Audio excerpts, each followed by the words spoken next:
Okay, thank you very much. Good evening, ladies and gentlemen. Thank you for joining us. We have a few more people coming in. All right, thank you. Good evening to everybody here, and good evening to everybody online watching us today. Thank you for joining us for this press conference, which we've titled Girls in Space. And if you're looking for a practical story about Africa and the fourth industrial revolution, we have one for you. I'm very pleased to introduce, here we have with us today, we have Judi Sandrock, who's co-founder and CEO of MEDO.SPACE Economic Development. Also with us is Carla, the Klerk, who's program manager at MEDO.SPACE. Thank you very much for joining us. Okay, the way we will run today is we will invite them to share with us some updates, and then we will be able to go to the audience to have an interaction with a few questions. I may have one or two questions. I'd like to invite you to please be interactive with your questions as well. Let's help them tease out the story. Okay, so Judi, the floor is yours. I think I'm as curious as everybody else. Yumi, thank you. Yes, thank you very much. MEDO.SPACE. MEDO is an acronym for the Meta Economic Development Organization, and what we do is we run economic development programs. Our tagline and our primary goal is building the economy one job at a time. 2 years ago, with everybody starting to talk about the fourth industrial revolution, we realized that what we had to do as a continent is really get ready so that we can take full advantage of that industrial revolution. So we have started our Women in STEM program, STEM being an acronym for Science, Technology, Engineering, and Maths. And in order to make this really inspirational, what we did is we bought Africa's first private satellite and a launch, and that launch is going to happen at the end of this year. What we've also done is with our partners around the world is we've been able to invest in a number of further launches subsequent to the one at the end of this year, and we'll have a satellite going into orbit every year between now and 2020. That's amazing. Yes, and the thing is, it's very nice to buy a satellite and a launch, but then what are you going to do with it? But what we're really going to do is we are having young women in high school designing the experiments that are going to fly on those satellites. Wow. We've got to the point now where we've already got 2 experiments that have been designed, and they're being built. Fantastic. And what we did is in the last school holiday, which was during April, we had the young women come in to our MEDO Center in Cape Town, and what they did is that they workshopped with space engineers, space engineering engineers on what can we make possible? Yeah. How do we put it together? And our colleague Bianca has a team of 5 engineers who are currently building the first payload for that satellite. That's amazing. Now, if I can just to make sure I fully understand. So the first satellite is going to be launched this year. Yes. And this is the first kind of privately owned satellite being launched in Africa. Absolutely. All the other satellites have gone up from universities. Okay. And what we've done is we've decided to turn everything on its head. And it's all about what does the next generation want to do with technology? Okay. The thing is, somebody of my age isn't going to be very good with coming up with innovative concepts. Okay. When I studied engineering, we didn't have internet. And I know that for you, it's like, how can you live without internet? Absolutely. I actually went through a whole engineering degree without internet. Absolutely. So I'm never going to come up with the right ideas. Okay, but again, just to nail the story here. So we do have a story. First satellite going up, 2016. It's this year. Yes. It's real. Now, I heard a second story. Did you say every year till 2020? So that's 5 by 2020. Yes. All right. That's, I think, quite a powerful story as well.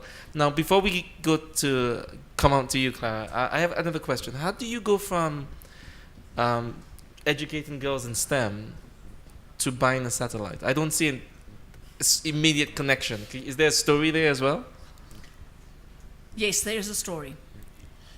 What it is that we realized with the fourth industrial revolution on its way was that we had to have a Young Women in STEM program. It's something that is globally recognized as a challenge of introducing young women to STEM careers.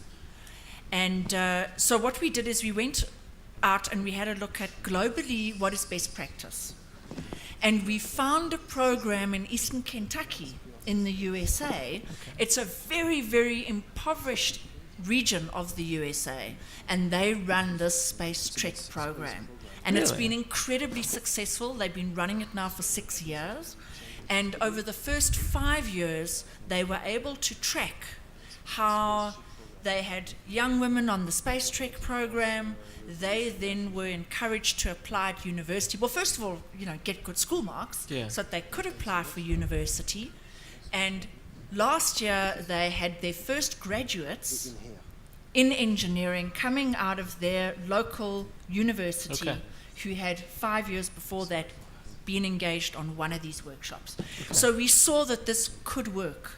There were results. It's a model that works. So we've brought it to Africa and we've customized it for our environment. Fantastic. I think this is a great opportunity to bring Carla in. All right. So Carla, does it work? And how does it work? So we've taken this model and adapted it at home. Can you tell us really how does it work and does it work? So I guess it's always quite difficult to measure what does it mean when it works. Do we want a whole generation of engineers and that's it? No, we want to get girls interested and excited and passionate about STEM or whatever it may be that they want to do. It's about inspiring them to work hard at school so that they can go to university, so they can study something and add to their economy. So if they like maths, it doesn't mean they have to go study mathematics and become a mathematician. They can start designing websites, they can work in construction, they can do anything. And that's really what we want to prove to them, that you can really do anything. With the last batch of girls that came and started designing the satellite, one half of them now want to become satellite engineers, the other half want to become astronauts. And why not? We want to empower these girls to take responsibility for their lives, to take power, to take pride in their lives. So I'd say, that works. And how many batches have you had, and when did you start the program? So we started exactly a year ago. Last year on June 16, we had a big launch event where we started giving workshops in designing small robots using basic electronics. So over that past year, we worked with 120 young women over in Cape Town, around in South Africa. With those 120 young women, we have chosen 20 that we have gone further with. In the end, they have to have passion. They have to be interested in what we want to teach them. So that is the big motivator, how we go further with young women. So now on Youth Day, 16th of June, we're actually going to have a big hackathon, a robotics building day with over 200 young women. So we are growing and we are building, and we are looking to eventually reach 2,000 girls within a year. Okay, I have to be really careful with them. They seem to have lots of stories that they package. So this is another story. So this is 6th of June, hackathon. 16th of June, thank you. On South African Youth Day. Fantastic. 16th of June, there's a hackathon, a youth hackathon with over 200 women, Yes. girls. Where they're going to be programming, coding, and designing robots. Okay, you heard it here first, and you can break that story first. So that's in about 5 weeks. Okay, at this point, I think I'd love to open it up because I see quite an engaged audience. So if you have a question that will help you make the story more relevant to your audience, please put your hand up. Otherwise, I'll keep asking questions. There's a mic that's roaming. If you have a question you want to ask right now, thank you.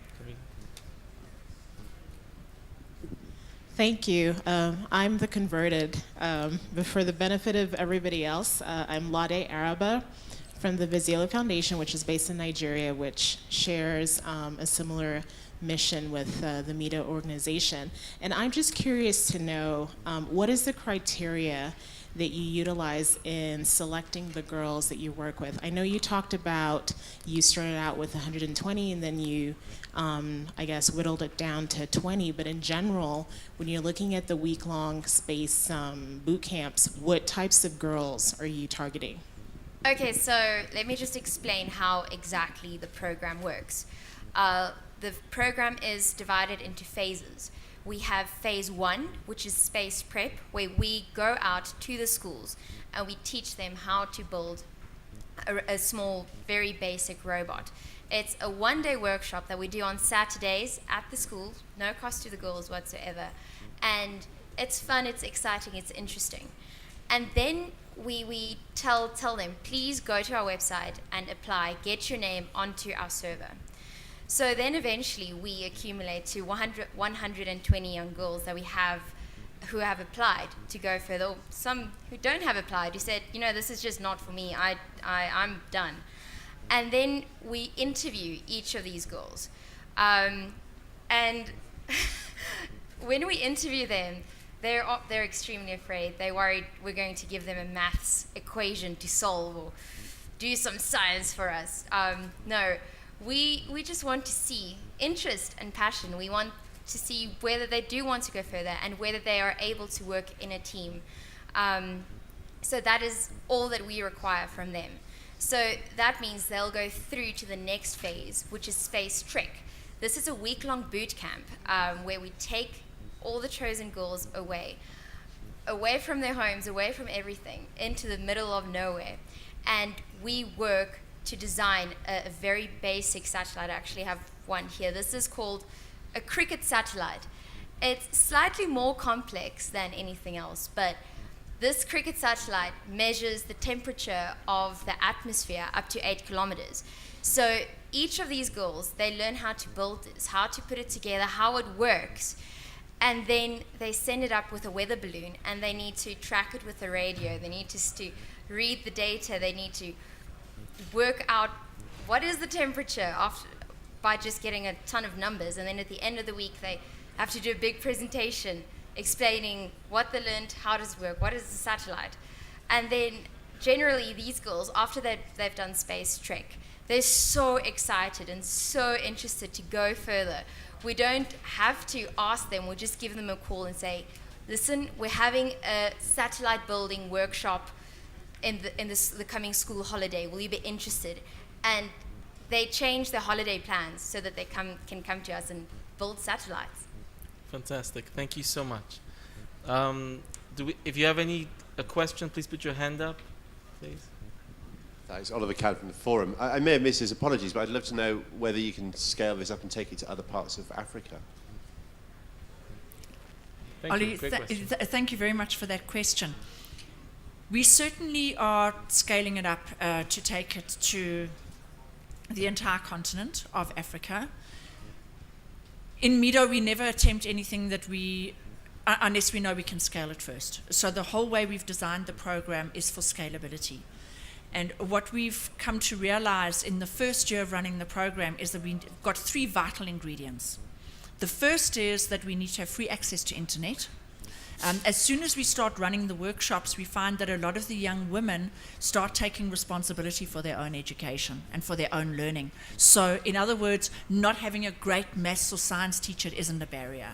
All the information that they need is out there on the internet. They just need to be able to access it for nothing. So, free access to internet is the first thing. The second thing is we need to have a local university with a technical faculty. Because the model is that we utilize undergraduate students to run the space preps on the weekends. They get paid for it. It's great student work.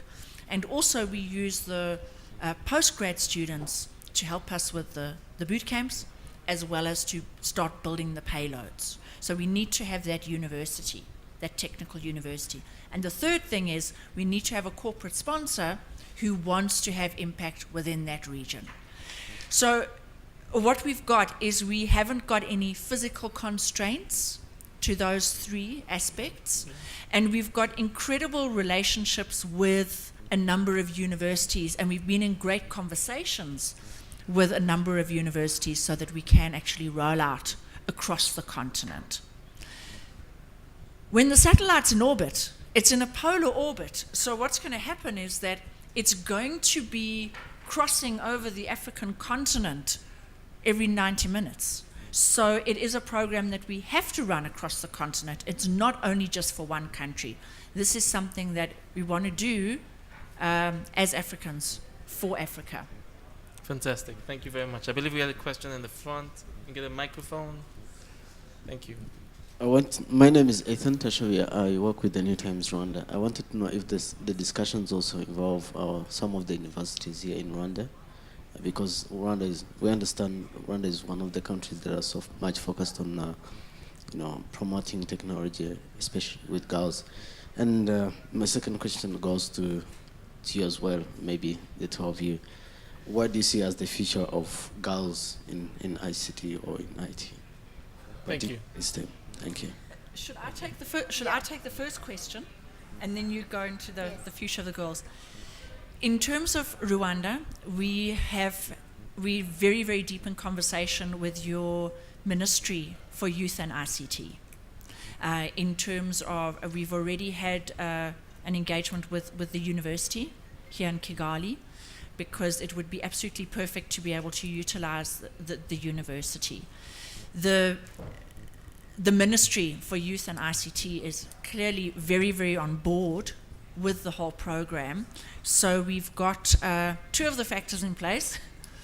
And now what we're doing is here at the forum is we're going to have a call to action to say, please, we need a sponsor who can sponsor the program in Rwanda, because we're ready to go.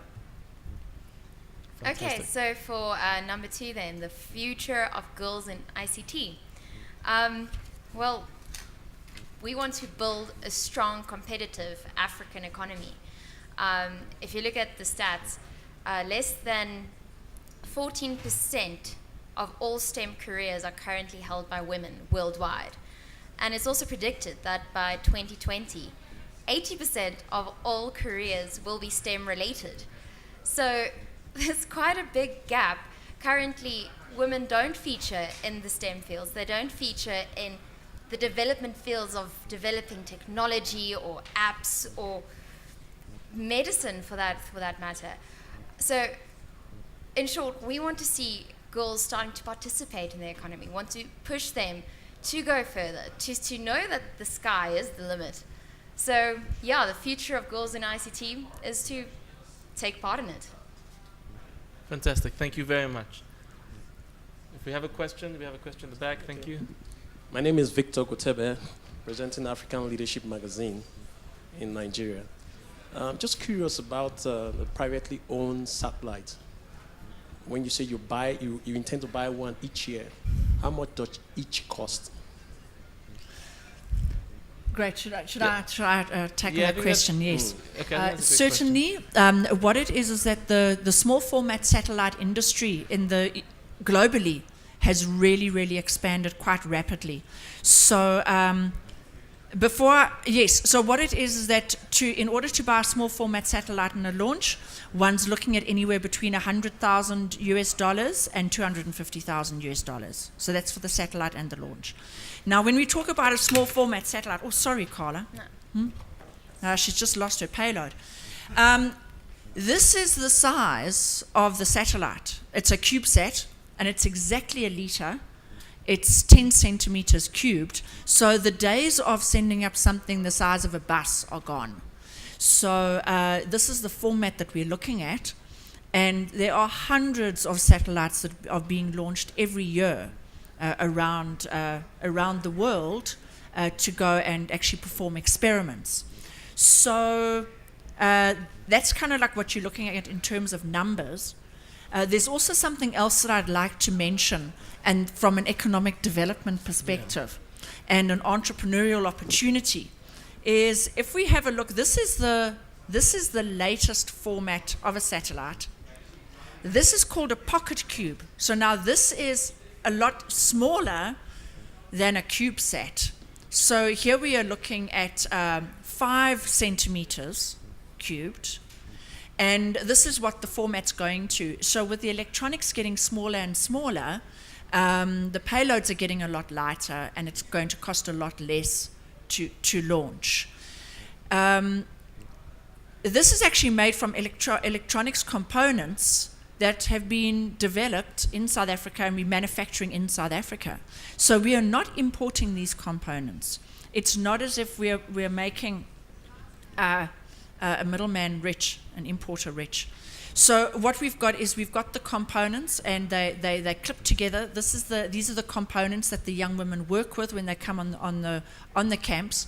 And we're able to mass produce these components, these various components. They're power modules, there are coding modules, all of that kind of thing. But also they're robust enough to be able to actually go up into space so they can handle the launch. Now the thing is that when we start rolling out in Rwanda, for example, for every space prep that's going to be run on a Saturday, there's an opportunity for an undergraduate student here to be able to actually utilize their electronics, and it becomes a small micro franchise in itself. So there is a whole enterprising component that's attached to this.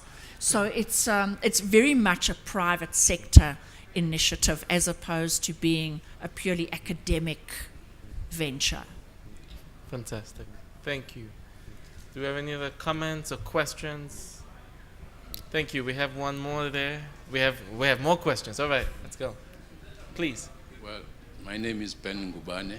I'm chairman of ESCOM, the South African Power Utility.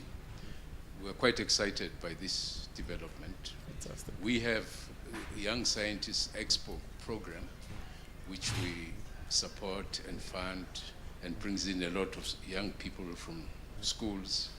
We also have an ESCOM Women's Advancement Program, through which we aim to have a 50-50 share in the senior and top management of ESCOM, and then of course going down further the ladder as we go on.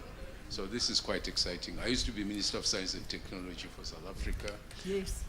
Peter there, my friend, you know, we get excited about pushing young people into science because that is the future. Semiconductor technology is going to shape all our lives, from virtual reality to clean energy, etc. And space is the most digital thing you can think of. So when women get into that stream of thinking digitally, that holds a great hope for Africa. So thank you. Fantastic. Thank you very much. Thank you very much. Yes. Thank you. All right, we have another question in the back. And that's a great story, by the way. ESCOM chairman, former minister, excited by the initiative. So that's another story. You're getting more than you bargained for. Okay, my name is Zinzi. I'm from Barclays, Africa. So I've got two questions for you. The first one is the girls who are out there in the deep rural areas, how are you reaching out to them? Because they do have potential. Some of them, they spend a lot of time going to the wells to fetch water. How do we get them out of that space? And then the second one is this SKA project. What's your involvement in that space? And is there any plan to create a pipeline of youth, and especially girls, who are actually going to be trained so that they will be able to take the SKA project forward? Okay, so Good questions. I'll take number one there. How do we reach the girls in the rural areas? Well, MEDO has 2 mobile learning centers. These are 2 big trucks that are kitted out with everything: internet, workstations, power. It is a completely independent truck on its own. It doesn't need anything whatsoever. So this is how we run most of the space prep programs. We go to schools that don't have infrastructure of Wi-Fi or power cables everywhere. So this mobile truck, it's a mobile learning center, goes to the school. We actually bring all the girls inside to work inside the truck, build all the robots in there, learn in there, experience in there, use the Wi-Fi in there. So we've always had a saying of everyone needs to learn no matter what their location. Just because you happen to live in a city where there's so many outreach programs at NGOs, it doesn't mean that the guy way far in the Eastern Cape doesn't have that right as well. So MEDO goes as far as we possibly can. Yes. Thank you. If I can also come in, please. let me come in on that one as well. Cindy, thank you very much. A lot of my background as an engineer was in mining communities, in the mining industry, as well as pulp and paper. Currently, 50% of South Africa's population is rural. If we take a country like Kenya, we're looking at 85% of the population is rural. So our model has to be where we can prioritize rural communities, because if we've got a predominantly rural population on our continent, that is where we have to go. So as Carla mentions, that is why our model includes where we actually go into communities using our trucks that are kitted out as mobile laboratories. You mentioned SKA, the Square Kilometre Array Project at Carnarvon in the Northern Cape. Certainly we've visited Carnarvon. It's one drive, I must say. And the team is very, very, very keen. They have got an outreach program. They have got a commitment that they've made in terms of outreach. But also at the same time, they're on very tight project deadlines. So the conversations we're having with them at the moment is about pooling our resources so that we can do that outreach program for them. So that we can get people very interested in astronomy, space, and especially with it being a radio telescope, and we're using radio technology to communicate with the satellites, that's absolutely key. So there's a very nice alignment. We have a strong relationship with SANSA, which is the South African National Space Agency. They've endorsed our program, and we're also doing outreach with them, with their team. So we've got very nice linkages over there.